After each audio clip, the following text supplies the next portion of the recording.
बिरहा जानल जाले कुछ नया चीज बदे। बिरहा गौले के मतलब कि लोगन तक कुछ ऐसन बात पहुंचे जौने से जीवन में परिवर्तन आवे। अरे वाह, जौन हम आप लोगन को सुनावे जात हैं, इतना भैया बैठल हुआ में से 2 लोग के भी अगर हमार बात समझ में आ जाई तो हमार गावल स्वार्थ हो जाए, तो हमार गावल सार्थक हो जाई। वाह, और ना समझ में आए तो तनी आवत मास्टर वाह।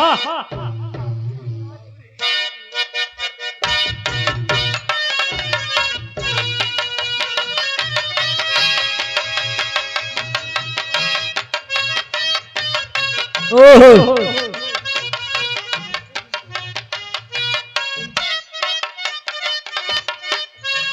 और हमरे गीत का शुरुआत से पहले कीर्तन मंडली का सुपरस्टार और एजा का सार हमरे बड़के भैया राम किशुन यादव जी हमार आदर समूह इनसे देख के हमनी सीखे ले जा।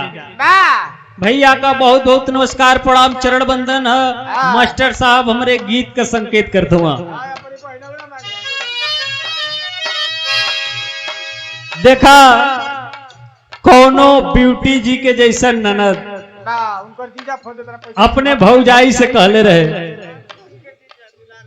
और बड़के भैया राम किशुन के जीजा दुलारे बारे भैया देखा खिसिया मत, बिरले जने कैसन बहनों मिलेला सार मिले बतावा इतना रुपया देता हूँ, हालांकि देवे के हक इनकर है, लेकिन बारे बहनोई अड़ले हुआ लोए मेरा ले सार के उपलक्ष्य में लेता है। बहुत बहुत नमस्कार प्रणाम चरण बंदन है। लेकिन उ ननद अपनी भौजाई से कहलस का,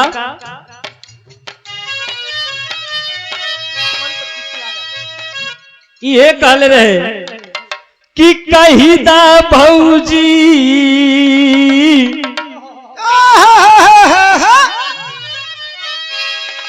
अरे कही दा भौजी भैया रे जी से। ब्यूटी तोरे बदे ध्यान से सुनिया, एक के लाइन है लेकिन रस में भरपूर है। जवन में हिनी गावत अरु तू कहा कि कही दा भौजी हमरे राम किशुन भैया जी से। उनकर बहन है ये हम ना कहलिया, पंका भैया कहले। अरे कई दा मोर गावना राम काहे भाग भाई मोर गवाना भाग भाई मोर गवाना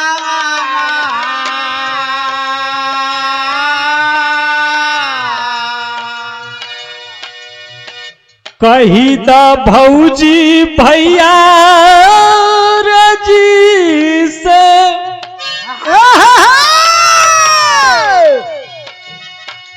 अरे कई दा मोर गवना वारा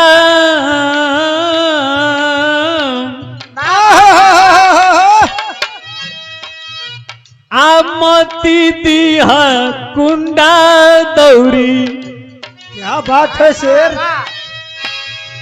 नंदी कलश की देख भौजी, अब भाई बर्दाश्त न हमें होता, वो भले हमें कुछ न मिली लेकिन गौना कह दे मती दिया कुंडा दौरी मती दिया गहना वारा। बस मत दिहा गहना मत दिहा गहना मत दिहा गहना।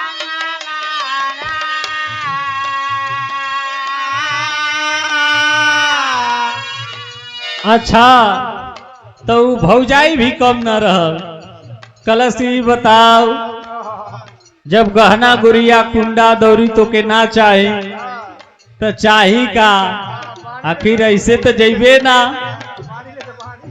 आ ना दियाई तो कजने ससुरे में बांगुड़ बेलना मिल जा करे बची तब मंगला मती दी है कुंडा दौरी और मती दी है गहनावा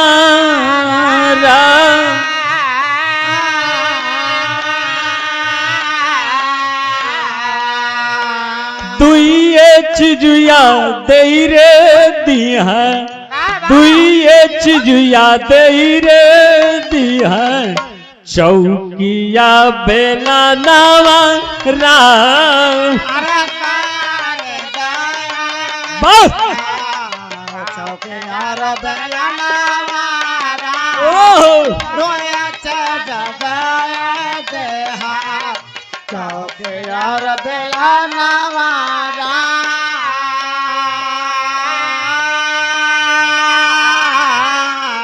देखा बंका भैया धूम तर्ज छड़ी का आनंद है।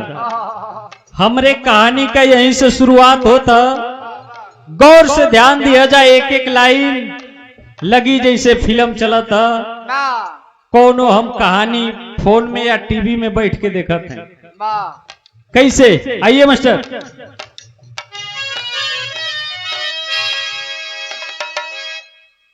अरे स्वार्थ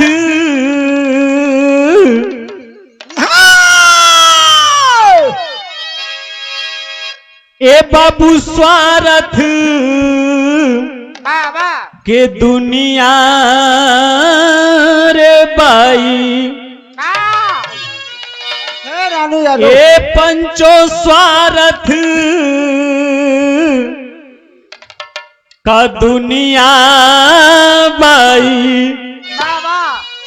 स्वार्थ बाजा नावा राम, स्वार्थ के दुनिया माय, स्वार्थ के दुनिया अरे जिया, स्वार्थ के दुनिया माय, स्वार्थ के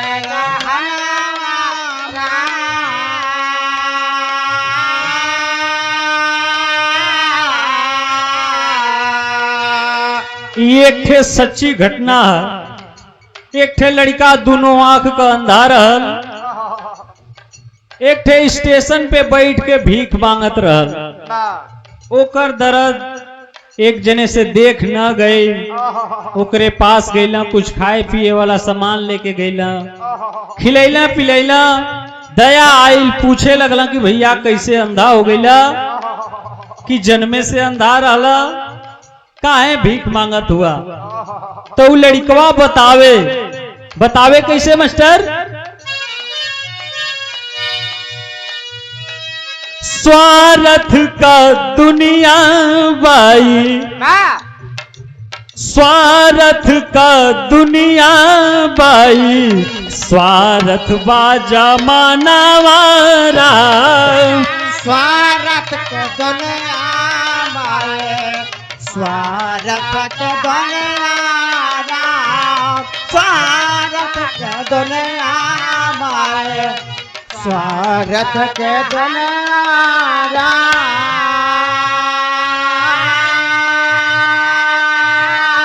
वो लड़का वो यात्री से बतावे कि सुना भैया हमार कहानी बहुत करुण है, लेकिन ना मानत हुआ तो सुनावत है।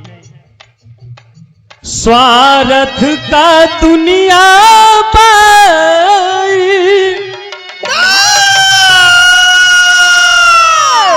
और स्वार्थ बा है जमाना वाला,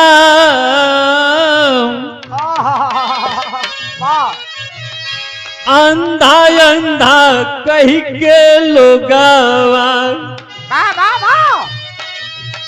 अंधा अंधा कही के लोगवा मारे हमके तानावा राम। आंधा आंधा कहता लोगवा मारे हमके तानावा राम। आंधा आंधा कहता लोगवा मारे हमके तानावा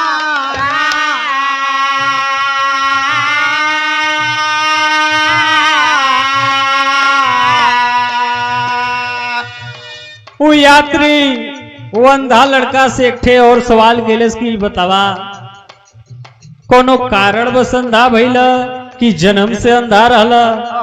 तब वो लड़कवा बतावे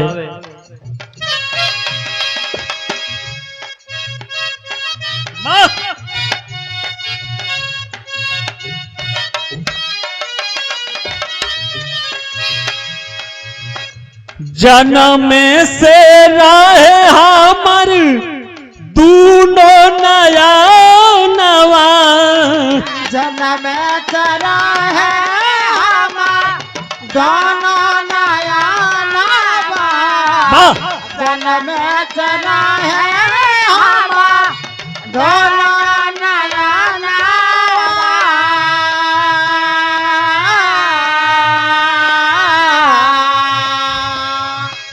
आखिया निसारी एक अरदे दिहाली दानावा। अखिया सारे जय अखिया सारे जय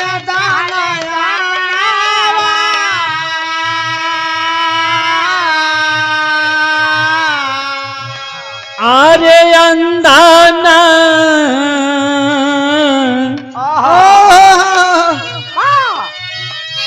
अरे अंधाना ही रहली ये भैया। अंधा नाही रहली अंधा रह मोर बीरा नवारा। बस मोर बेरा नवारा अंधान रहने हवा। मोर बेरा नवारा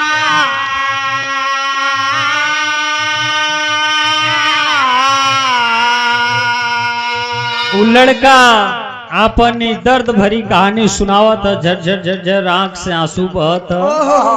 कहे कि भैया हमरो कबोई दोनों अखिया रहल हमहू तोरे मतिन घूमत टहरत रहले। दू भाई हमने रहले माई बाबू बचपने में मर गेलन। भैया का धीरे धीरे साग सब्जी बेच के पढ़ावे लिखावे लगली। एक ठे एक्सीडेंट भयल लो में भैया का दोनों अखिया चल गए। डॉक्टर से कह के अपन एक ठे आंख भैया के दान में दे देली। भैया देखे लगला फिर पढ़ाई लिखाई शुरू कैला। कुछ छूट मिलल भाई नौकरी में हो गया। आज जब भाई नौकरी करे लगला तो भाई का हवा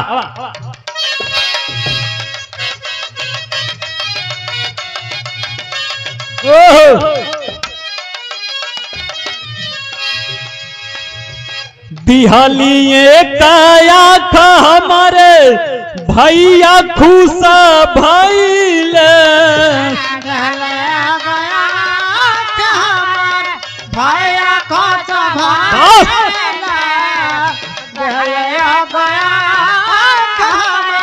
भैया खोच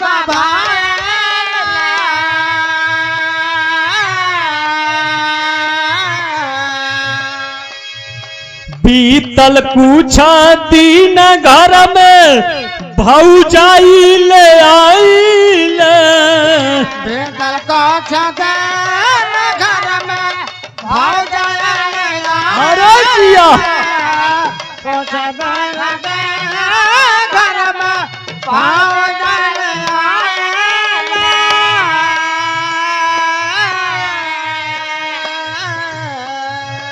लेकिन बनली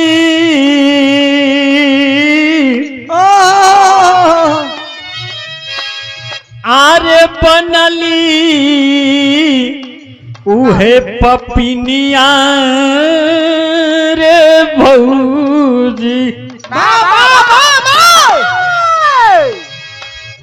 बनली पपिनिया भौजी मारल चाहे जानवारा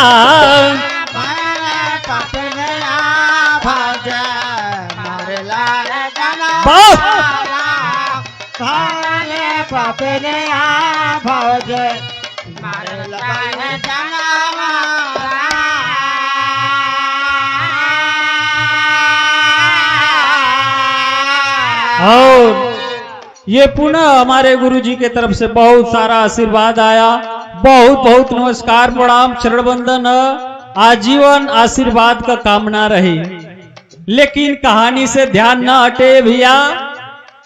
वो बेटवा बतावा था कि भैया जब अपने बड़के भैया का अखिया दे देली भैया नौकरी पा गईला तो शादी कैला। वाह वाह बड़ा सुंदर कन्या घर में आयल। अब लगल कि हमन का दुख दूर हो गए। नमक रोटी बढ़िया से चले लगल। हमके भी भैया पढ़ावे लगल। लेकिन एक दिन अचानक भौजाई हमार भैया से रूठ गई।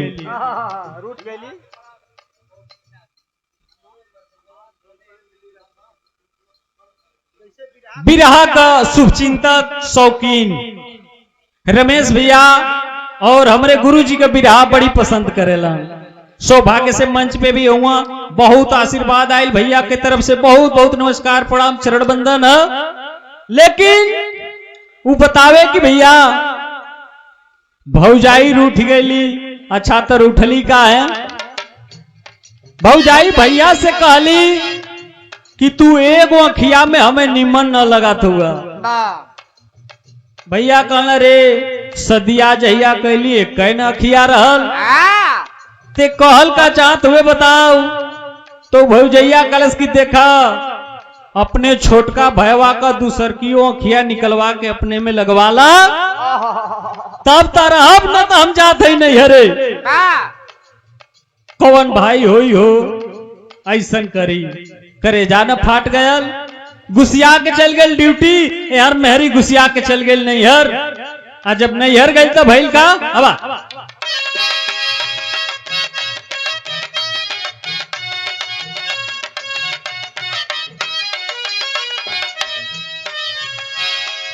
अच्छा तो भैया मर्दन का एक ठे बड़ी यार कमजोरी है। जानत हुआ लोग का बता दो खूब गुस्सिया सब 3 दिन 4 दिन। लेकिन मेहरारू अगर लगे न जाए तो गोड़े पर गिरे के कहिए से तो गोड़ों पर गिर जिया से। ऐसे ही भाई जब वो नैहर चल गई 2-4 दिन गुस्सियाल रहल। लेकिन जब ना अच्छा लगल न मन मानल तो चल गई ससुरारी। जाके कहता देख ते जौन कहत हुए उहे करब। लेकिन भाई ते चल तोरे बगैर हम जी ना पाए। देखा भोग ऐसा चीज है कि भाई माई बाप सब लोग भुला जाते हैं। कलश ठीक है चल चल वो अखिया हम निकलवा लेते लेकिन ते चल वो कलश की देखा जब ओकर अखिया निकलवाए के हमरे लगे ले आईबा ओकर कलेजा निकलवाए के जब हमरे लगे ले आईबा तब हम तोरे संगे जाब न तो जाब ना। भागल वहां से आई घरे। घरे आके कैलस का अब हमरे राम दुलारे भैया के तरफ से बहुत सारा आशीर्वाद आई। बहुत बहुत नमस्कार प्रणाम चरण वंदन। बुला के जल्ला एक दिन काह मोर बीरानावा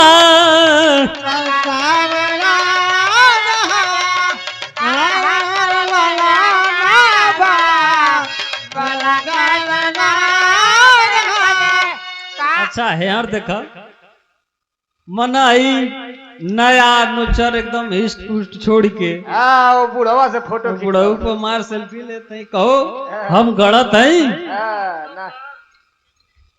लेकिन बुढ़वा डाई करो ले बना ऊ बड़का भाई ओकर एक दिन जल्लाद बुलौलस। जल्लाद बुला के 5 लाख रुपया ओके देहलस।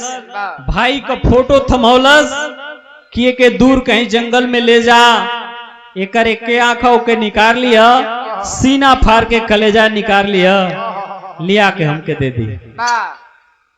जल्लाद जैसे हम गावत हैं हमारी रोजी है, वैसे जल्लाद का रोजी है लोगन को मारल मुआवल।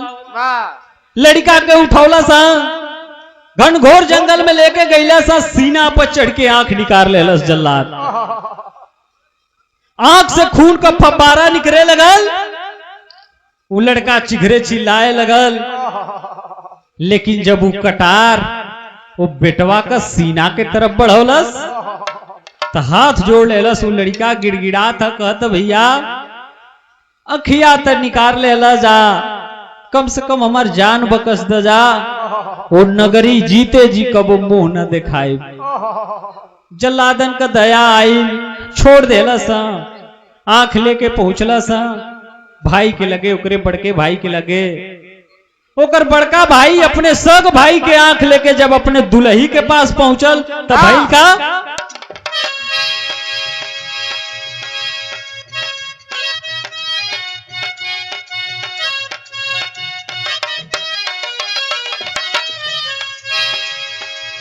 नारी खातिर भाई हमारे अरे बना ले कसाई।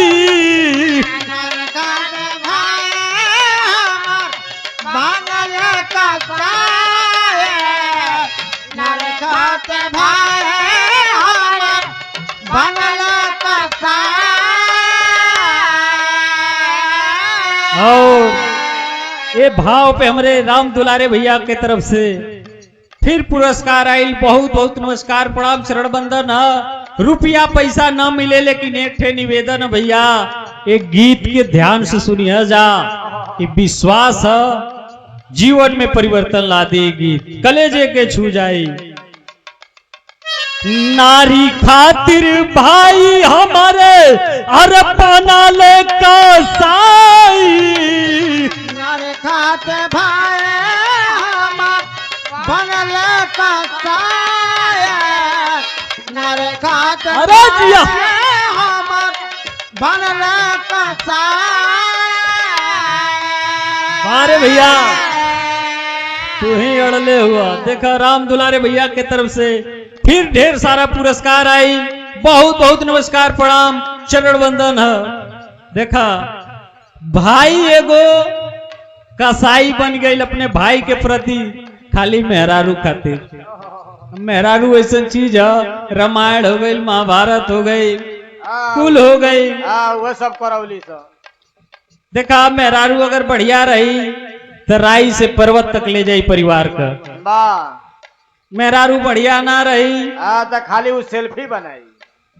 आई नौन का छोड़ के बुढ़ऊ लोग के संग सेल्फी ली। कहा जने मैं का मिला तुम ना। लेकिन वो कैलाश का भागलियू पापिनिया उनके दिहलस ठुकराई।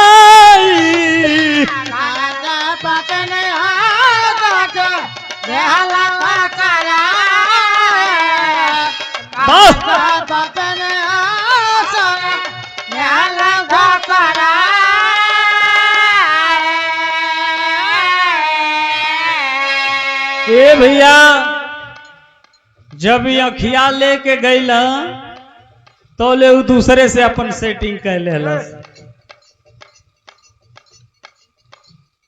और फिर हमरे गुरुजी के तरफ से बहुत सारा आशीर्वाद आई, कई हजार रुपया देला।